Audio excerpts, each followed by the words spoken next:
আমরা দেখছি একটি দল তাদের নেতা কর্মীদেরকে বলছে 12 তারিখ পর্যন্ত কোনো চাঁদাবাজি করা যাবে না। তার মানে কি 12 তারিখের পরে চাঁদাবাজি করা যাবে? সুতরাং বাংলাদেশের জনগণকে আমরা বলতে চাই, তারা ক্ষুধার্ত শকুনের মতো বসে আছে। 12 তারিখ যদি কোনোভাবে নির্বাচনটা দিতে আসতে পারে, 12 তারিখের পরে আপনারা আর শান্তি পাবেন না।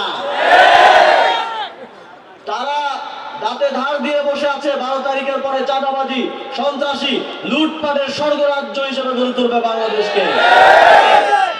সুতরাং ন্যায় ও ইনসাফের পক্ষের সকল নেতা কর্মীকে বাংলাদেশ খেলাফতে মজলিসের, বাংলাদেশ জামাতে ইসলামীর, জাতীয় নাগরিক পার্টির, খেলাফতে মজলিস, আমার বাংলাদেশ পার্টি সহ 11 দলীয় জোটের সকল নেতা কর্মীকে এখন ঐক্যবদ্ধ হয়ে বাংলাদেশের 18 কোটি মানুষের মুক্তির জন্য, সুন্দর একটি বাংলাদেশের জন্য কাঁধে কাঁধ মিলিয়ে লড়াই করতে হবে।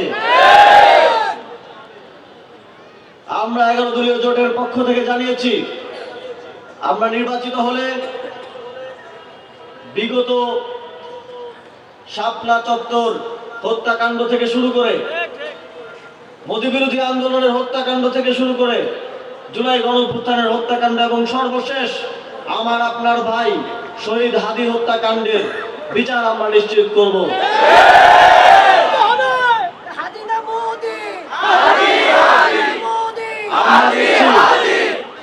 একটি রাজনৈতিক দলের প্রধান একটি আন্তর্জাতিক সংবাদ মাধ্যমে আওয়ামী লীগের শেখ হাসিনার সন্তানদের রাজনীতিতে ফিরে আনার কথা বলছেন। তিনি বলছেন জনগণ চাইলে নাকি ফিরিয়ে আনা হবে। জনগণ যদি আওয়ামী লীগকে চাইতই তাহলে 5ই আগস্ট জীবন দিয়ে তাদেরকে বিতাড়িত করতো না। আমরা আপনাকে স্পষ্টভাবে বলতে চাই, যেখানে আজকে আমরা দাঁড়িয়ে আছি সেখানে আমার ভাইয়েরা জীবন দিয়েছে। একজন শহীদের পিতা এখানে আছেন, তার সন্তান জীবন দিয়েছে। আবারও শেখ হাসিনার সন্তানদের বাংলাদেশের রাজনীতিতে ফিরে আনার জন্য না।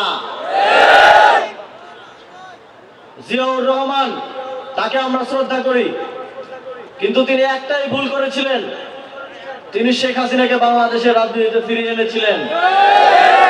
তার ভুলের জন্য তার পরিবারও যদি ভুলে যায় তাদেরকে কি খেসারত দিতে হয়েছিল, বাংলাদেশের মানুষ কিন্তু ভুলে নাই।